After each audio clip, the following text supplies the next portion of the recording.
On est parti. Donc bonsoir à toutes et bonsoir à tous. Françoise Bitton, que j'ai vraiment plaisir de retrouver aujourd'hui. Bonjour Françoise Bitton. Bonjour Joël, pour moi aussi c'est un véritable plaisir de te voir. On s'était vu, je pense, pour L'Homme dévoilé, c'est ça, en Oui, 2001. Et on s'était retrouvés pour, j'en suis sûre, pour La victoire en soi en 2014. Je ne sais pas si on avait fait L'harmonie retrouvée. je ne sais pas parce que l'harmonie retrouvée, le dernier, non, il y a très longtemps, et je l'avais même pas fait de promotion, j'avais fait pour mes consultants. Mais les clés de l'harmonie retrouvée, je ne t'ai pas appelé pour ça parce que je les ai offertes gratuitement pendant le Covid à mes consultants, tu sais. D'ailleurs, c'est toujours gratuit sur mon site internet. FrançoiseBitton.com. Tu es Mm. astrologue, thérapeute, écrivain. Oui. Et tu ne crains pas de briser les tabous sur l'actualité qui nous bouscule depuis plusieurs années. Ça, on le verra peut-être en fin d'émission. Ouais, ouais, ouais, ouais, Donc là, ouais. c'est ton... Moi, je pense... Je tiens beaucoup à ça d'ailleurs parce que je pense que c'est le moment d'éveiller les gens, non? Oui, Qu'est-ce que vous en pensez? moi, je pense qu'il y en a pas mal qui sont réveillés. Donc là, on est dans ton sixième livre qui s'appelle Ainsi soit-il, rien n'est hasard, aux éditions Verba Laborant, donc qui vient de sortir en 2025. Absolument, juin. C'est le fruit d'un parcours atypique qui nous fait voyager dans des mémoires d'outre-temps et dans les temps actuels, de Normandie vers Nazareth et Jérusalem jusqu'à Notre-Dame de Paris. L'auteur appelle son récit un curriculum vitae romancé. Elle rencontre ses rendez-vous avec le destin, la théologie et l'astrologie. Elle propose sa vision du libre arbitre et des choix que la vie impose. Elle pose son regard sur les âmes sœurs, le mystère des couples d'âmes et sur les prismes multiples de l'amour, des sujets qui font partie du questionnement de l'époque actuelle. Tu es du signe de la Vierge. N'est-ce pas? Je vais Ça, avoir c'est... 80 ans cette année. Eh ben, c'est bien. Voilà. Et, Ouais. et c'est Et pour ça que je me suis dit que ce serait bien d'écrire son parcours, quoi. Ça peut aider. En fait, si tu veux, je me suis fait plaisir en l'écrivant, bien sûr, mais en même temps, ça peut aider les gens, si tu veux, à se situer, parce que beaucoup de personnes, en fait, ont des mémoires qui leur collent à la peau, ils ne savent pas pourquoi ils font certaines choses. C'est un peu dans ce but-là que je l'ai fait. Je l'ai fait aussi pour parler d'astrologie et puis pour parler d'amour, parce que je pense que c'est important de parler d'amour. oui, donc Voilà. tu nous racontes ta première vie avec ton premier boulot, qui est plutôt un boulot, on peut dire commercial. Ah oui, c'était très sympa.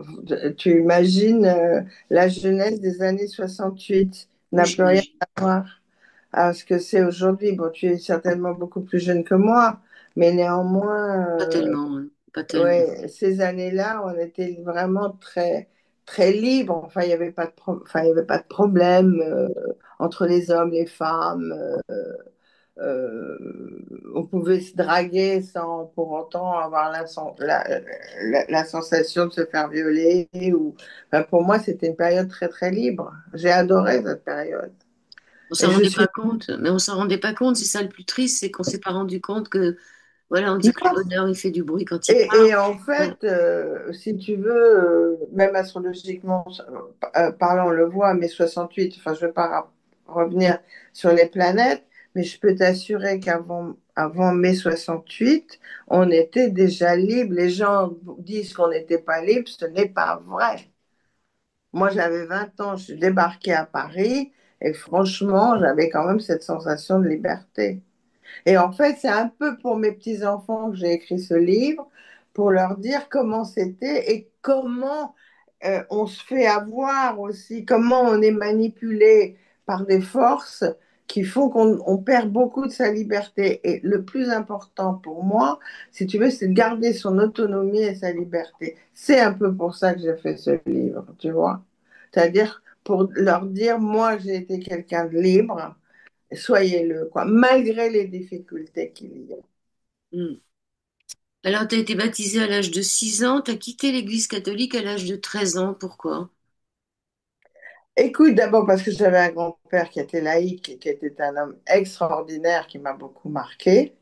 Et puis moi, je vais te dire, le confessionnal, quelque part, ça ne m'a pas plu. Et il y avait quelque chose en moi qui me disait que c'était pas ma voix. Tu vois, c'était vraiment.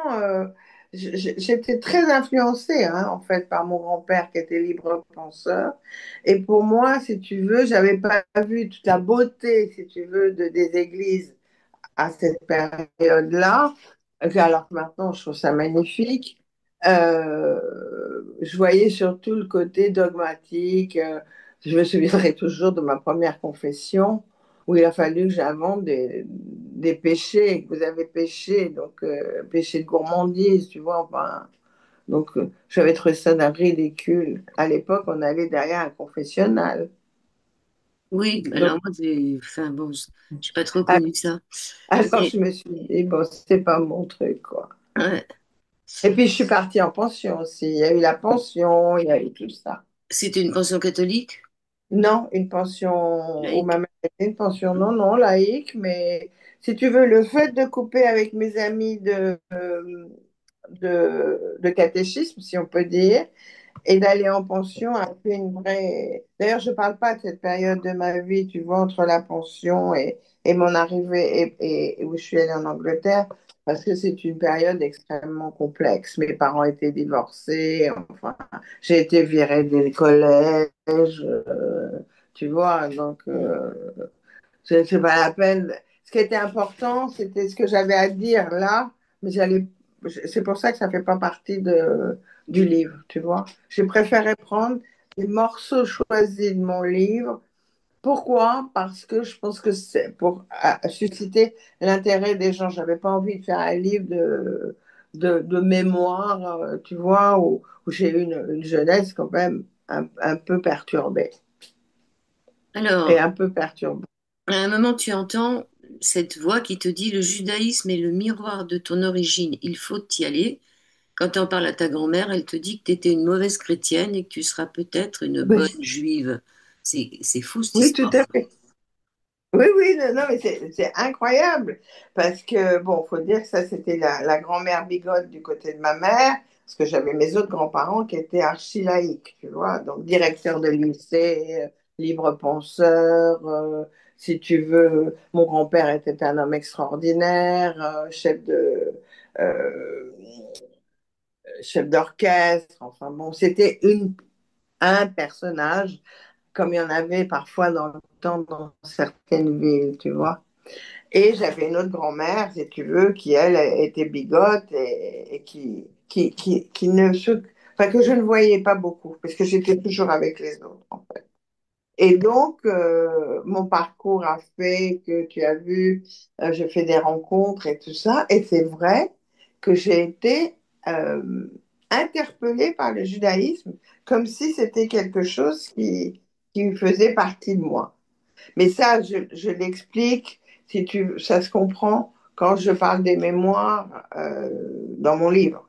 Parce que dans mon livre, je parle de mémoire, en fait. Je n'aime pas l'idée de réincarnation. Je parle que nous sommes vivants dans un fil continu, mais avec des mémoires qui nous, qui nous poursuivent et qu'on est parfois obligé de revoir pour changer des choses. Donc, ben, t'as pas été simplement interpellée, tu y es allée Ah carrément. non, oui. Ah, j'ai été interpellée, puis j'ai mis les deux pieds dedans. Ouais, c'est ça, parce J'ai mis- qu'après, je voulais te poser la question, la Et, place des femmes. et les deux pieds dedans, mais d'une manière incroyable, c'est-à-dire que où personne ne va, parce que c'est impossible pratiquement de rencontrer ces gens-là. D'ailleurs, ils te font venir 10 fois, enfin, c'était poussé par cette fameuse mémoire, comme s'il fallait que j'aille là, tu sais, et c'est pour ça qu'après, on le retrouve dans les mémoires qui reviennent. Il y a eu des mémoires où j'étais certainement dans des pays de l'Est, où j'avais subi des pogroms, ou tu vois, enfin, il y avait ça. C'est comme si j'avais quelque chose qui n'avait pas été terminé. et d'autant plus que c'est ces mémoires-là qui m'ont poussé à écrire L'homme dévoilé. Mm. Alors, la place des femmes Tu dans la comprends? religion juive et les Donc, lois inhérentes à la femme. C'est pas du tout évident pour une femme de faire des études de judaïsme. Ils aiment ah pas ça. non, ah non, non, mais c'est parce que c'est pareil. Je suis tombée, comme il n'y a pas de hasard, et c'est ce que je dis, par un rabbin qui adorait enseigner et qui aurait enseigné à n'importe, enfin, tu vois, une femme, un homme. C'est incroyable ce qui m'est arrivé. C'est-à-dire ce rabbin-là, le rabbin Ifra, maintenant je sais pas quel âge il a, c'était pourri. Il m'a enseigné la genèse biblique, les débuts en hébreu. Donc c'est de la folie, c'est fou. Alors, c'est C'est quoi? comme c'est comme si j'avais eu un rendez-vous avec ce rabbin. Mm. Alors, c'est quoi ces lois inhérentes à la femme dans la religion juive? Je La les ai place de la oubliés. femme. Je les ai oubliés. Bah, la place de la femme, déjà, c'est que dans les synagogues, elles sont pas avec les hommes, ça c'est sûr. Ah oui, mais ça, c'est pour moi, si tu veux, normalement, si tu veux, elles ne sont pas tenues, enfin, à la base d'étudier, elles doivent s'occuper du foyer, de la cache-route, des enfants. Si on regarde la base, tu vois ce que je veux dire, Mm. l'origine. C'est ça, la base de la femme et l'homme, lui, il a le droit d'étudier et elle, c'est pour ça que dans les dans les synagogues, si tu veux, ils ne sont pas ensemble déjà. La femme, elle est réservée à son mari, à ses enfants. Point barre. Et pas à Dieu. Voilà. Elle n'a pas besoin, le mari fait pour elle. Mais c'est une caricature, hein. Alors, le baptême juif, est-ce Non, qu'il est différent, le c'est baptême c'est- juif? c'est une caricature, hein, ce que je viens de te dire. Parce que c'est beaucoup plus large que ça. Qu'est-ce que tu me posais comme question? Sur le baptême juif et le nouveau nom qu'on te donne. Alors, normalement, quand une fille est pubère, si tu veux, une juive, on la fait passer dans un mikveh, c'est-à-dire en fait dans un bain, tu vois, pour nettoyer, pour que son âme soit pure, tu vois. Et d'ailleurs, chaque femme, si tu veux, doit faire ce rituel, tu vois, là, après ses règles, pour avoir des rapports avec son mari. Mm. Elle ne peut pas, si elle n'a fait ça. Moi, si tu veux, pour eux, parce que c'était très dur, ils m'ont fait passer au mikvé, c'est un bain, tu vois. Tu me rappelles des trucs alors que j'ai complètement oublié. Et les femmes m'ont donné un nom qui s'appelait Yaël, que je n'aime pas du tout, hein. Je n'en parle pas du tout de ça. Pourtant, Mais moi, j'aime bon, bien Yael, c'est joli, hein. ouais, mais c'était pas. Je me suis pas sentie. C'est drôle, tu sais, c'est comme si ma mémoire m'avait fait faire une visite dans ce domaine-là, je ne sais pas comment dire, mais qu'en fait, c'était un droit d'entrée et un droit de sortie. Mais je suis très fière de l'avoir fait parce que grâce à ces études, si tu veux, que j'ai faites, parce que j'ai fait des études de l'hébreu, j'ai écrit quand même des études, m'ont appris à dire ce que voulait dire je suis. Et je l'explique à la fin de mon livre. À la fin de mon livre, c'est exactement ce que je dis. Le cheminement, je l'ai fait et j'en suis fière. Et je sais, justement, j'ai le droit. Et comme je ne me sens ni, je peux pas me sentir juive dans la mesure où je ne fais pas partie de la tradition. Tu vois ce que je veux dire? Mm. Mais je peux le sentir intellectuellement. Je peux être proche d'eux intellectuellement. Je peux les comprendre.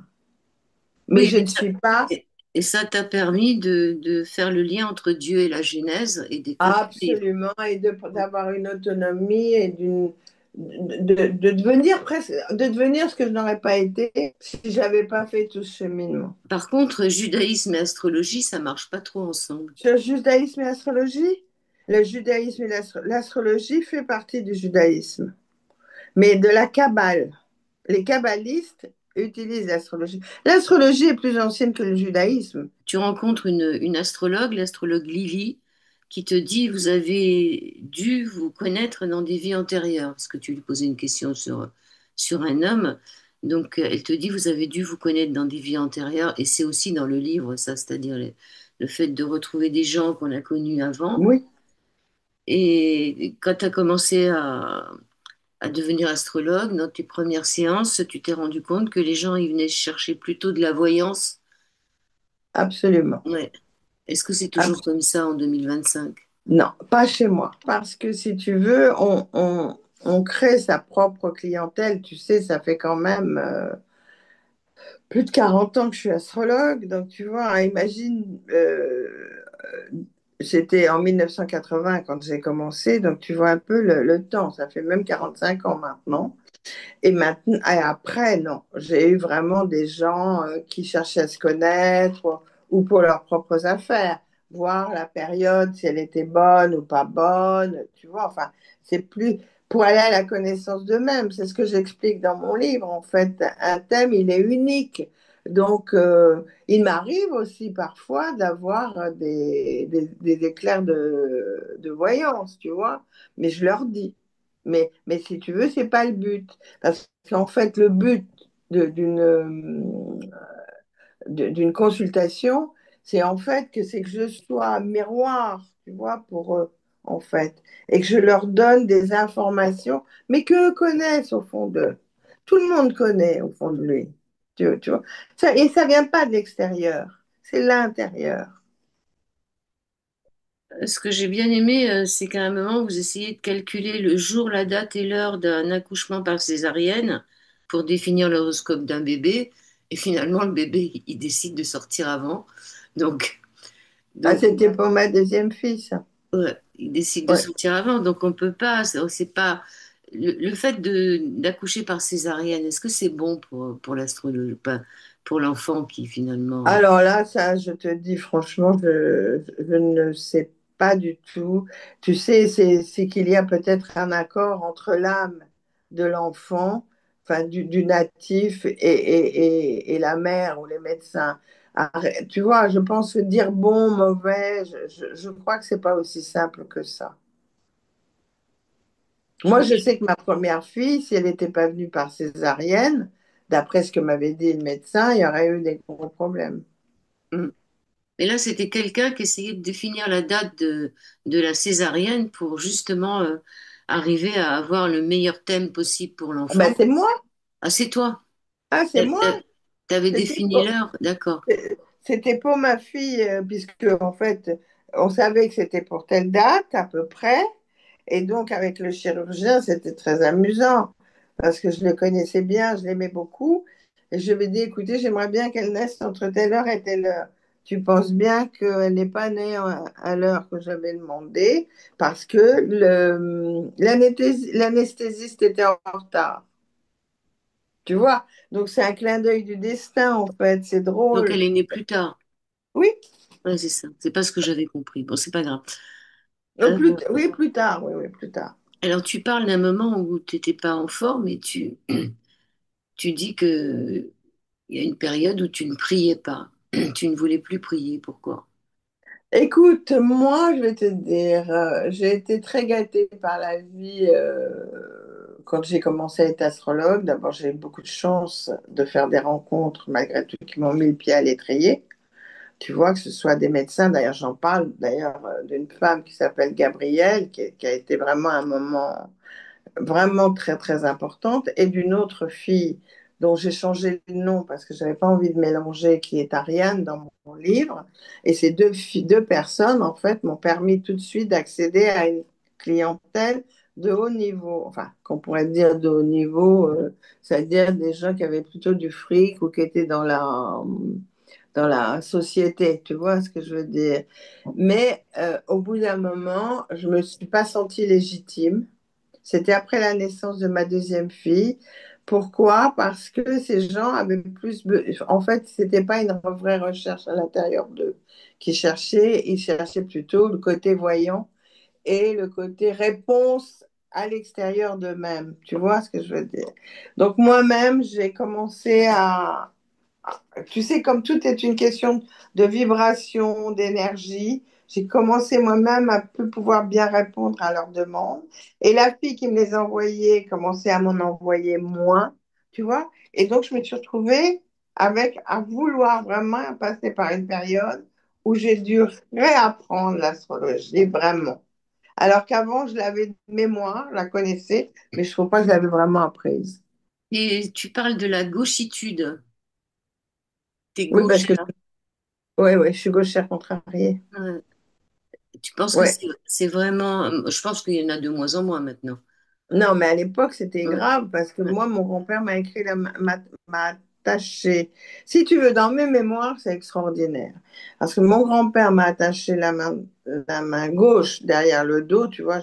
Donc, j'écris de la main droite, hein, c'est la seule chose que je sais faire. Mais quand j'étais petite, j'écrivais de la main gauche, pardon, tu vois, je suis paumée, à l'envers. C'est-à-dire que mon écriture était en miroir. C'est pour ça que mon grand-père a été très inquiet pour moi. C'est-à-dire qu'au lieu d'écrire maman comme tout le monde, je l'écrivais à l'envers. Tu comprends? Mm. Donc, en fait, on a eu très peur pour moi. Ce qui explique, en fait, toutes les mémoires qui me collaient à la peau. Tu vois, c'est-à-dire l'hébreu s'écrit Ça fait euh, tu vois, je droite sais à même gauche. plus, la droite et la gauche, hein, de Ouais. droite à gauche. Tu vois, donc en fait, j'avais tout un puzzle de mémoire que j'ai voulu dans ce livre, en fait, remettre en place, tu vois. C'est comme un puzzle. Mais tout ça était lié, en fait. Sinon, j'ai un grand-père laïque, mais qui est ma passion, même encore aujourd'hui, tu vois, qui m'a tout appris. Il était directeur de lycée, enseignant, enfin, musicien, enfin, tout. Et puis, bon, je le quitte et j'arrive à Paris. Et là, à Paris, les rencontres se font, tu vois, Mm. c'est-à-dire avec les Juifs, avec l'astrologie, enfin, dans les moments avant mon mariage, en fait, je fais les rencontres qu'il faut.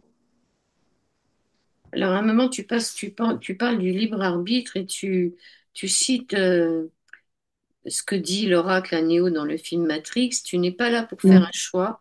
Tu as déjà fait ce choix. Tu es là pour comprendre pourquoi tu l'as fait.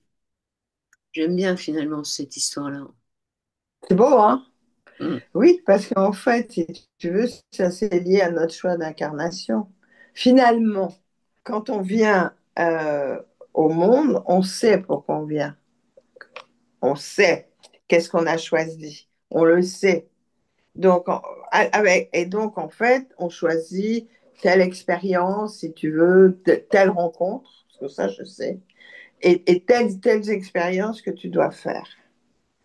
Et c'est vrai, pourquoi je dis ça à partir de l'astrologie, du chapitre astrologie, c'est parce que apparemment, quand on fait son thème astrologique, et même apparemment, nous ne sommes pas libres. Nous naissons dans un pays, dans une famille, dans des lieux, enfin bon, avec tout un tas, un corps, enfin, on n'est pas libre apparemment. Tu vois, et c'est pour ça que j'aime pas trop, sans arrêt, on parle, ah, vous avez votre libre arbitre, vous avez votre libre arbitre. Oui, moi, je veux bien, mais je veux savoir où il se trouve, tu vois. Et je pense que le libre arbitre, effectivement, il existe. Mais c'est dans la manière dont on prend les choses. Soit tu vis ta vie comme les événements comme quelque chose de dramatique, soit tu dis, ah, c'est intéressant, qu'est-ce que j'ai à apprendre là? Et j'en parle fortement dans j'ai trouvé que c'était le lieu pour en parler. C'était quand j'ai parlé que j'étais astrologue. Parce que à ce moment-là, si tu veux, par rapport au libre arbitre, j'ai beaucoup étudié. J'ai étudié Spinoza, j'ai étudié pas mal de philosophes. Et en fait, le libre arbitre, il est arbitraire, j'ai envie de dire, entre guillemets, tu vois. C'est-à-dire que là, euh, soit notre entretien, je vais dire, ah, c'est super sympa, ou alors je vais dire, oh ben non, franchement, tu vois, tout est là en fait. Tu vois, où on sait enjoliver les choses, et en fait, plus on, on aime faire les choses, même les difficultés. qu'on a, même quand on fait la vaisselle, je te dis n'importe quoi, au ménage, si on le prend avec joie, bah, oh, il y a plein de choses qui vont s'ouvrir. Tu vois ce que je veux dire? Il est là, le libre arbitre. Il n'est pas ailleurs. Donc, l'importance du mot acceptation, est-ce qu'on doit accepter tous tel qu'on est, ce qui se passe en ce moment dans le monde? Euh, L'accepter, alors le mot est, on est obligé puisqu'on vit dedans, mais l'accepter pour le transformer. Tu- Attention, parce que tu n'as pas le choix. Tu es dedans. Hmm. Mais quand j'ai parlé d'acceptation, j'ai surtout parlé, là, si tu veux, je n'ai pas parlé de l'acceptation, je m'adresse à l'individu. Hmm. Si tu veux, quand j'arrive au grand basculement, je ne parle pas d'acceptation. Tu vois, Ouais, ça c'est ouais. autre chose. Euh, Enfin, je pense que le mot est non, on ne peut pas accepter, mais on est obligé. Donc il faut transformer. Mais normalement, avec l'acceptation, tu transformes. Tu transformes. Et donc, tu as transformé un mot et tu es devenu une thémologue. Oui, oui. Pourquoi j'ai dit ça? Parce que, en fait, moi, ce que j'aime, je m'intéresse beaucoup à l'astrologie mondiale. Mais je ne suis pas bonne là-dedans. J'écoute des gens qui sont vraiment très bien dans le domaine, hein. Et, mais par contre, moi, ce que j'aime, c'est aider une personne. C'est un peu comme une œuvre d'art, tu vois, quand elle vient me voir, et de lui redonner ses couleurs, de lui redonner ses sons, de lui redonner sa musique. Et je le fais à travers, effectivement, l'astrologie, mais j'utilise autre chose. J'utilise le thème, j'utilise la numérologie, j'utilise le tarot, et puis j'utilise aussi l'énergie du grand autre, c'est-à-dire son guide, appelons-la son guide, appelons-la ce qu'on veut, en fait. Ça n'a pas d'importance, mais c'est elle, la princesse. Donc, si tu veux, c'est vraiment d'essayer de trouver sa note silencieuse, personnelle, cachée pour lui redonner de la lumière. C'est pour ça que j'ai appelé thémologue. Mais je sais que c'est pas... C'est original comme, même si c'est pas commercial, je me considère comme ça par rapport à mon travail. On a eu toutes les deux une petite chaîne qui s'appelait Gypsy et qui est morte relativement tôt. Donc ça m'a pas fait un clin d'œil à ma propre vie. Parle-moi maintenant d'André Chouraki. Ah, ça a été la plus belle rencontre de ma vie, enfin une des plus belles. Figure-toi que ça c'est magnifique. J'étais invitée dans un dîner, c'était Ivana de Saint-Sauveur. Tu sais, je parlais, j'étais astrologue, et puis je faisais de la recherche entre la Genèse biblique et,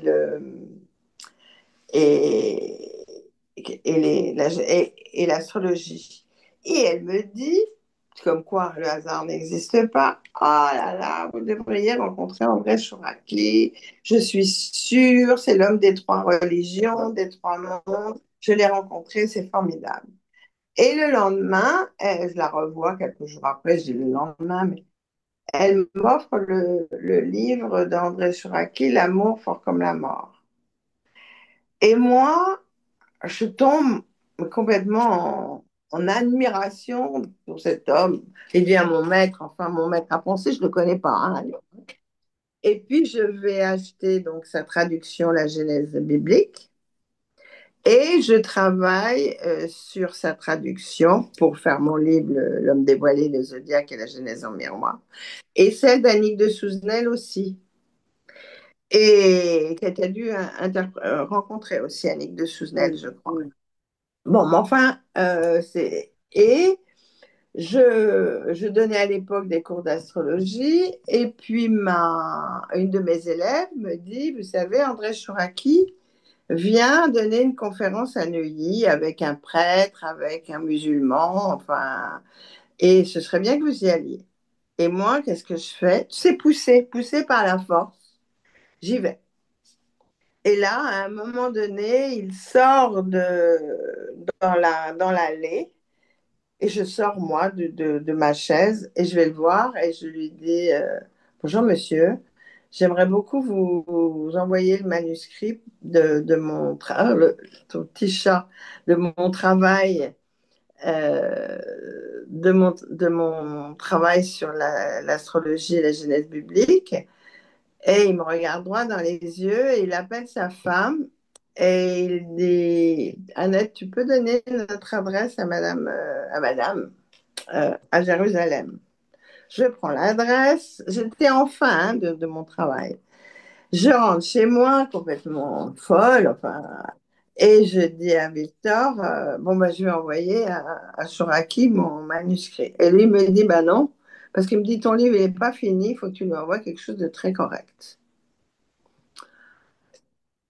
Je crois que c'est un an après, je sors, ouais, en avril 21, je sors la Genèse biblique avec une souffrance dont tu ne peux pas imaginer. Le livre, j'ai souffert pendant des années pour l'écrire. Et puis, fête, machin et tout. Puis le livre marche pas du tout, hein. Mais alors, il ne marchait qu'en conférence, tu vois. Enfin, c'était assez compliqué. Et puis un jour, c'était au mois de septembre, je me sens poussée par une force. Mais vraiment, toujours la même chose. Envoie ton livre à André Chouraki. Je me dis, de toute façon, je vais, je vais à la poste, j'envoie le livre, en oubliant, en me disant, il ne me répondra jamais, il est tellement occupé, c'est pas la peine. Et même le postier, comme quoi, il me dit, ah, vous envoyez M. André Chouraki, c'est un homme formidable. Bon, et puis j'oublie. Et j'oublie, mais vraiment. 3 semaines après, un mois, je reçois une lettre et je dis, mais qui m'écrit de Jérusalem? Et c'est lui qui m'invite. Et vraiment, de ce jour-là, on a eu une relation extraordinaire. Il a même fait D'ailleurs, tout est dans mon livre. Hein. J'ai mis tout ce qu'il m'avait écrit pour le sortir. Ouais. Pour aller jusqu'à son épitaphe, mourir de joie sur sa tombe. Oui. Mais je suis allée sur sa tombe. Et il y a marqué mourir de joie. Oui. Parce que c'est un homme qui croyait à la vie. Enfin, mais tu sais, quand je l'ai revu à Jérusalem, parce que je suis allée le voir à Jérusalem, mais il venait à Paris, je venais le voir aussi. Il me téléphonait. Et je sais, il adorait les chocolats, hein, je peux te dire. Il téléphonait pour me voir et c'est lui qui m'avait dit, vous savez, il faudra faire des conférences. Oui, oui, oui, oui. Il est... Il a parlé de ton livre et après c'est vendu. Non, pas du tout, pas du tout. Il était très vieux. Il m'a fait un, pour que moi, j'en... Il était trop vieux. Non, non, il avait 88, je crois, à l'époque. Il m'aimait comme personne, tu vois. Et un jour, j'étais en vacances en Normandie, il me téléphone pour me dire, je tiens à vous dire que nous sommes de la même famille. Je te promets que c'est vrai. Tout ce que je dis, c'est vrai. Et ça a été une rencontre incroyable. Du jour, après, je suis restée, quand j'ai appris sa mort, d'ailleurs, c'est très marrant parce que ce que j'avais écrit, je me souviens, c'était écrit, on voyait mon truc derrière Sarkozy, tu vois. Je me souviens plus la date. Et moi, je suis tombée malade et je suis restée en relation avec Annette Chouraki. Et donc, je suis allée sur sa tombe au Mont des Oliviers Oui, avec elle. ouais. C'est là où tu as vu l'épitaphe. Alors, t'es Voilà. tombé malade, justement, et à un moment, tu dis, je détestais la terre entière car j'avais la croyance que tout le monde me mentait et que j'étais condamnée. Hein, donc, tu t'en parles de ce passage dans ta vie d'un cancer, là, dans ton livre La victoire en soi, qui est paru en 2014, qui t'a été demandé par le professeur Barranger. Oui, c'est encore une rencontre incroyable, ça. Ouais. Et qui accepte alors que mon livre parle de mémoire antérieure, lui, c'est lui qui, parce que tu sais, je sympathise assez facilement, moi, avec les gens. Hein. Et Barranger, quand il m'a enlevé le sein, je lui ai donné mon livre, tu vois, le, l'homme dévoilé. Donc, ça nous est mis à parler, puis Tu sais, tu crées des liens. Donc, je lui ai raconté des histoires. Et après, il m'a dit, écoutez, pour aider les gens, ce serait bien que vous écriviez La Victoire. Enfin, il m'a pas dit un livre pour que les gens sachent aussi que les maladies, elles sont psychiques et qu'elles peuvent venir d'ailleurs. Et il me l'a préfacé. Mais et après, quand il a été patron du Nid Cancer à Nice, il m'a appelé pour que j'aille faire une conférence. Non, Alors après, tu c'est rencontres fabuleux quand même. une guérisseuse qui s'appelle Huguette et elle guérit par le souffle. Hmm. Alors, donc, là, t'en es au moment où je- à l'hôpital, on m'avait dit, ouais, ça y est, vous êtes guéri, mais en fait, j'étais pas guéri. Enfin, j'étais guéri, oui, mais tous les effets secondaires étaient horribles. Et puis, j'étais plus sous l'effet de la cortisone. Et tout d'un coup, je suis tombée en dépression. Et là, je croyais plus en rien. Je me disais, tout le monde m'ont fait croire des trucs, que je suis guérie, rien du tout. Et puis, un jour, j'ai un copain qui vient et qui me dit, écoute, faut que tu appelles tu prends des antidépresseurs, mais je te préviens, ils vont rien te faire. Ton problème, il est ailleurs. Et là, j'appelle une dame qui s'appelle Huguette et je lui explique mon cas. Et je lui dis, mais vous savez, je ne crois pas en votre truc, mais en plus de ça, j'étais agressive. Je peux pas me déplacer, je suis malade. Elle me dit, c'est pas grave, je peux faire quelque chose pour vous par téléphone. Et voilà comment on prend un rendez-vous à des dates clés, tu sais. Et là, elle me dit, et là, j'ai revu toute une période d'une croisade. C'était incroyable avec les exactions, comme un film, hein, en Technicolor, tu sais, où tu voyais toutes les horreurs de la guerre de l'époque. Et après, elle me disait, pardonnez-vous, pardonnez-vous. Je me suis pardonnée le soir même, je jetais les antidépresseurs. Oui, mais il y a aussi le souffle. Oui, alors, ah oui, elle me soufflait dans l'oreille. Ah oui, j'ai oublié de dire.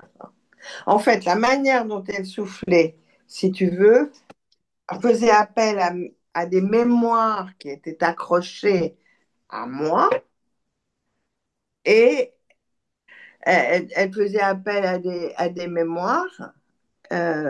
En fait, ma vie, si tu veux, la mienne en tous les cas, a été ponctuée par mémoire, par des mémoires.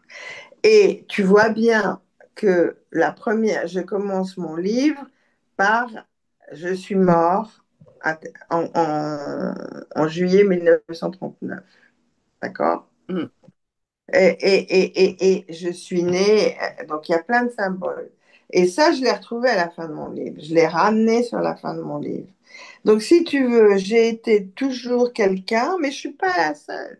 Je suis sûre qu'il y a plein de gens comme ça, mais qui ne le savent pas. Tu vois, que leur vie est menée par des mémoires. Ben, ça va jusqu'à te faire acheter une maison à Jugéal, Nazareth. Non, mais attends, ça, c'est pas avec Huguette, ça, c'est Non, mais Abia. elle te ramène la mémoire des croisades avec Saint-Louis. Non, non, c'est pas elle. C'est Non, pas non, elle, non, non, non, non, non, c'est non. pas la même. La synchronicité de mon livre, c'est pas ça.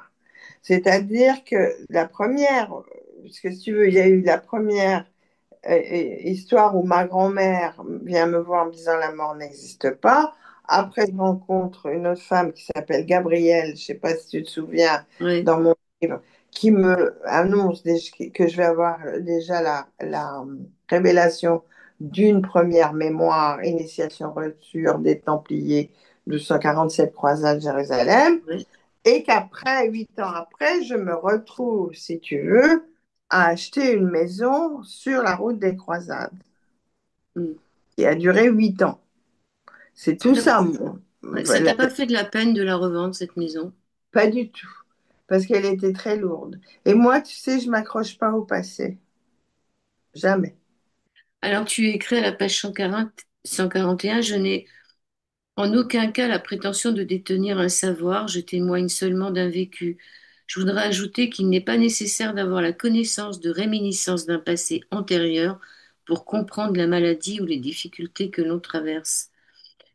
Pour chacun, le mal est singulier et les causes sont multiples. Il est très souvent le résultat du mal à dire, d'un mal de vivre. Il peut aussi provenir de notre patrimoine génétique, de chocs émotionnels et de bien d'autres choses encore. Donc il n'est pas nécessaire de détenir un savoir. Non, c'est-à-dire qu'en fait, je pense que les mémoires, si tu veux, ne viennent que lorsqu'elles seront utiles à ta vie. Je suis sûre qu'il y a plein d'autres mémoires que j'ai, puisqu'on est, euh, pour moi, si tu veux, notre âme est immortelle. Donc, de toute façon, des mémoires, on en a des milliers, si j'ai envie de dire, tu vois. Et on a fait des tas d'expériences énormes, énormes, énormes, énormes, depuis la création. Donc, si tu veux, mais il y a un moment donné, il y a des mémoires qui viennent pour t'éclairer ou même peut-être pour que tu éclaires les autres, tu vois. Donc, c'est tout simplement ça. Je crois que, et c'est pas une nécessité. Maintenant, ce qu'il y a, c'est que dans le monde actuel et le monde tel qu'on le vit, on a des difficultés à rentrer en soi. Parce que, mais c'est voulu, hein. Là, on pourra en parler après. On est vraiment dans une période où il faut surtout pas qu'on soit autonome. Tu vois ce que je veux dire? Surtout pas. Parce que si tu es autonome, tu vas pas te laisser faire par tous ces gouvernants. Tu vois ce que je veux dire? Hmm. Bon, Ok, tu parles des couples au pluriel, d'âme au singulier. oui, oui, oui, oui. Pourquoi? Parce que pour moi, oui, j'y ai réfléchi. Qu'est-ce que c'est qu'un couple d'âmes? Parce que on parle sans arrêt, on a parlé d'âmes jumelles, tu sais. Hmm. Et pour moi, un couple d'âmes, c'est l'être androgyne. C'est quand l'autre rencontre l'autre et qu'ils ne font plus qu'un. Enfin, ils ne font plus que un ou trois, si tu veux, puisque il y a eux, il y a le couple, et il y a la lumière. Enfin, il y a Dieu ou l'énergie cosmique, tu vois. Donc, oui, oui, je sais. Ça peut paraître étrange, Moi, je pensais que c'est parce qu'il y avait qu'une âme. une âme pour deux, si on Oui, veut. c'est ça. Ouais. Oui. Mais ça, c'est Alors, un. Hein? le chapitre, le dernier chapitre, le grand basculement, qui va parler de l'incendie de Notre-Dame, le Covid, le confinement, les vaccins, la pédocriminalité, le massacre du 7 octobre, l'antisémitisme et le miracle de Notre-Dame. Tout ça en fin de livre. Là, tu t'es lâché. Complet. Complet. Et je ne rechangerai pas un mot, si tu veux, de ce que j'ai dit. Ce qui était très étrange, c'est qu'au moment du Covid, j'ai tout noté. Je notais tout. Tu sais, je suis un journal, hein, donc ça m'a été facile de tout retrouver à un moment donné. Tu vois, le café assis debout, enfin n'importe quoi. Mais ce qui a été le plus étrange à cette période, c'est que, bon, d'ailleurs, c'est l'époque où mon gendre est tombé malade. Donc, si tu veux, j'étais plus axée sur ce qui se passait avec mon gendre qu'à l'extérieur. Mais tout d'un coup, à force qu'on te mette euh, tous les morts et tout ça à la télé, j'ai fini par regarder. Et au début, moi, j'y ai cru. J'y ai cru au Covid. Mais très vite, il y a eu quelque chose qui est venu et qui m'a dit, attention, non, il y a eu deux choses. J'ai lu le bouquin des extraits du bouquin de La grande réinitialisation Le grand de ressac, Klaus Schwab. Ouais, le grand ressac. exact, exactement. Et vraiment encore toujours ma petite voix, hein. Le nazisme n'est pas mort et n'est jamais mort. Et là, ça m'a rappelé le rêve que j'avais fait. Je suis mort à telle date, tu sais, tout au début de mon livre où je Mm. raconte la mort d'un jeune homme, si tu veux, avant la dernière guerre, parce que c'était avant la guerre, mais où le nazisme était très puissant. Et donc, c'est pour ça que je l'ai placé au début pour que ça fasse un ensemble. Mais là, j'ai tout découvert. Et là, je me suis mis à devenir une lionne de recherche. Et quand je t'ai dit d'une lionne de recherche, c'était rien de le dire. Je me suis fâchée avec tout le monde, avec ma famille, sauf avec mon mari qui me disait peut-être t'as tort, peut-être pas. Mais tout le monde, hein, ma sœur, tout le monde. Mais Parce que depuis des années ont quelque passé. part, ils Ouais. me prenaient pour une cinglée. Ouais, mais justement, des années ont passé. Est-ce qu'ils te prennent toujours pour une cinglée? Ma sœur me reparle, ouais. Parce que quand même, ils se sont bien rendus compte il y a... Attends, tous ceux à qui j'ai donné le livre de ma famille, on m'a pas dit ni c'est bien ni c'est pas bien. Les vaccinés ne m'ont jamais dit c'est bien ou c'est pas bien. Quand j'ai des super retours, c'est des gens qui sont vaccinés par obligation, mais c'est très amusant. Mon frère, qui lui l'a lu, m'a dit, bah, dis donc, la fin du livre, ouais, elle est intéressante, il m'a dit, mais il était vacciné, tu vois. Ma sœur, rien, même pas, c'est mal écrit, tu vois, rien. Ouais, mais c'est un peu normal parce ils se sentent un peu bébêtes, quoi. Je veux dire, d'avoir accepté tout ça. Donc, Oui, ils mais vont moi, pas le reconnaître. mais oui, mais enfin, en même temps, ils vont pas le reconnaître, mais ça met une. J'ai pas de toute façon, j'ai pas besoin de reconnaissance, hein. J'ai pas besoin de reconnaissance. Très honnêtement, je m'en Non, mais fous. reconnaître qu'ils se sont trompés, eux, c'est pas la même chose. C'est pour ça que je leur ai. Parce qu'aujourd'hui, je crois quand même, dans la période dans laquelle on est, ça bouge beaucoup, hein. Enfin, j'espère. On espère aussi, hein. J'espère quand même que les gens voient clair, non? Ben, je sais pas si demain il y avait un autre virus, si les gens ils iraient se faire vacciner. Et c'est ça qui va nous montrer comme. Parce que moi, je vois des gens avec des masques, hein, encore là, hein. Ah oui, oui, oui, oui, Il oui, y a des oui, gens avec des oui. masques en 2025. Ouais, ouais, ouais, ouais. Moi, ça va. Moi, on a le droit de dire des choses. Donc, on le pense très fort. Tout le monde le pense à Hum. ce qu'on pense, mais on le dit pas. Et j'ai dû couper une partie. Non, non, mais Ainsi tu peux. soit-il, c'est quand même, c'est un titre fort, ainsi soit-il. Hum. Tu sais, je crois que en fait, plus ça va, plus je suis croyant. Enfin, pas croyant dans le sens, je sens, si tu veux, que je suis guidée. Tu vois ce que je veux Mm. dire? Et à un moment donné, je parlais avec un ami qui revient toujours, tu sais, de celui-là dans mon, dont je parle au début et que j'ai revu et je lui dis, tiens, lui, il adore le livre d'ailleurs. Euh, je lui dis, mais en fait, tu vois, je crois que ça y est, le titre, je l'ai. C'est ainsi soit-il. Et c'était Ah, en lui parlant. t'étais en train de lui parler, le titre est venu, c'est ça? Voilà, c'est ça. Ouais, mais Mais c'est, parce que lui, c'est une âme sœur, c'est un peu euh, comme certaines personnes, tu vois. Je lui parle, il m'offre des tableaux. C'est un ami maintenant, c'est plus l'amour d'il y a 50 ans, tu vois. ouais, mais souvent, on va, quand on est un peu coincé dans sa vie, on rencontre des gens qui débarquent on ne sait pas d'où. Et puis, au bout d'une heure de conversation, on se rend compte qu'ils nous donnent un élan pour faire quelque chose, Tout c'est-à-dire, à fait, tout à fait. et qu'on attendait que ça pour qu'on nous redonne Oui. un coup de pied dans le cul Oui, pour oui, nous non, dire, mais je lui parlais de mon ouais, livre que je l'ai fait, puis je lui dis tout d'un coup, c'est drôle, je lui parlais même pas.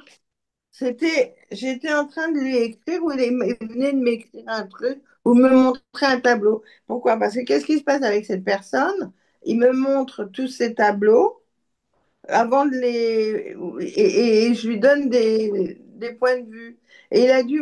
Je ne sais pas ce qui s'est passé, mais je me souviens que ce jour-là, je lui ai dit ainsi soit-il. Tu vois, et c'est la personne avec qui je suis allée. Ah oui, mais il faut dire, cette personne, elle est très importante dans ma vie, puisque je suis allée avec lui à la cathédrale de Chartres quand même. Quand je te dis, j'arrive à Paris, il y a ma grand-mère qui me dit que la mort n'existe pas. Lui, je le rencontre. Il veut absolument aller avec moi à la cathédrale de Chartres. Il devient mon amoureux. Il est déjà marié, tu vois, on est très, très amoureux. Je le quitte. Mais il m'avait parlé d'astrologie. Enfin, tu vois, on avait déjà. Pourquoi il avait voulu que je l'emmène à la cathédrale de Chartres? C'était quand même dément. Et on le comprend après, dans nos histoires de vie antérieure. Oui, parce qu'il est beaucoup question de vie antérieure dans cette histoire. Voilà. Enfin, j'aimerais mieux dire de mémoire, parce qu'en fait, il faudrait qu'on arrête de parler de réincarnation. Tu vois ce que je veux dire? Parce que réincarnation, ça veut dire on retourne toujours au même endroit. Alors que mémoire, je trouve que ça ouvre, tu vois? Non, pour moi, la réincarnation, c'est juste se mettre, s'incarner dans la carne, c'est-à-dire Voilà, revenir, mais revenir pas, dans le corps, c'est le mot revenir dans un ré, corps. c'est le mot ré, tu vois ce que je veux dire? Ça, c'est revenir, tu vois? Parce Enfin, c'est, au début, il y en a eu une, et après, il y en a oui, plusieurs. oui, on reprend des corps, mais quel corps? On prend des corps différents, des corps, tu vois? Pour moi, c'est l'impression que le chemin est vraiment un chemin de plein et de déliés, tu vois. Le livre Ainsi soit-il, rien n'est hasard est publié chez Vera Laboran, édition. Vous le trouvez sur Amazon, j'ai vu, de Françoise Bitton, BI2TON, françoisebiton.com si vous voulez la trouver sur son site, On peut le trouver maintenant en librairie mais- et sur Amazon, j'ai vu. et sur Amazon. Et pourquoi en librairie? Parce que je me suis aperçue qu'il y a beaucoup de gens qui n'aiment pas du tout Amazon. Et c'est pour ça que j'ai demandé à ce qu'ils soient en librairie. Voilà. Alors, Françoise Bitton, juste avant de nous quitter, est-ce que vraiment en 2026, il va y avoir un changement planétaire? Absolument. Absolument. Il va y avoir d'abord au mois de février une conjonction extraordinaire qui est extrêmement rare. C'est la conjonction Saturne-Pluton à 1 degré du bélier, enfin, mais vraiment très importante. Et au mois de juillet, il y a les 4 grandes planètes qui vont être très en harmonie. Je vous dis pas que c'est parce qu'on va être le 15 juillet que ça va changer d'un coup, mais c'est l'énergie qui va changer. Vous voyez, c'est-à-dire qu'à partir de ce moment-là, où les gens vont commencer, ceux qui sont encore endormis, à se réveiller, où il va se passer des choses. C'est là on va engager véritablement le début d'une nouvelle ère. Et c'est là où c'est très important. Et vous le voyez bien, à la fin de mon livre, j'en parle. Quand je dis, j'en parle beaucoup. L'année 2025 se déroule exactement comme je l'ai dit, exactement à la virgule près. Vous voyez, et 2026, il y a vraiment ce changement planétaire. Donc, il y a deux choses. Soit l'énergie christique, c'est-à-dire, quand je dis christique, c'est pas catholique, christique, lumière va être plus fort que celle de l'ombre. Soit à ce moment-là, on passe à l'IA et on sera définitif, la robotique, et à ce moment-là, on est appelé à sauter. Vous voyez, c'est-à-dire que là, mais ce que je ne crois pas, là, je pense que véritablement en 2026, il y a une nouvelle ère pour l'humanité qui devrait bouger. Et c'est dans le monde. N'oubliez pas qu'actuellement, les guerres sont partout. Sont partout. Parce que nous, on n'a que les yeux rivés sur Israël, la Palestine et l'Irak, mais il y en a plein ailleurs. Et l'Ukraine, ouais, l'Ukraine. Ouais. Voilà. Et l'Ukraine, j'ai dit l'Irak. Donc il faut L'Irak aussi, hein. justement aujourd'hui, plus que jamais être très positif. Plus que jamais être très positif tout en sachant ce qui se passe. Parce que ce qui s'est jamais, s'il n'y avait pas eu le Covid, il faut le voir comme quelque chose de positif, on aurait parlé de pédocriminalité comme on en parle, il se passerait les vaccins quand même, tout sort. Bon, bah, Voilà. c'est une bonne Voilà. conclusion. Attendons 2026 avec Voilà. Et donc, enthousiasme. il faut vraiment, vraiment se mettre en état puisque nous sommes vibration, en fait, il faut que nous soyons des lucioles, vous voyez, de vibration de lumière. C'est tout. On n'a rien d'autre à faire que de Merci prier. beaucoup. Je Merci vous beaucoup. embrasse, ma chère. Au Merci revoir. Françoise. À OK? bientôt.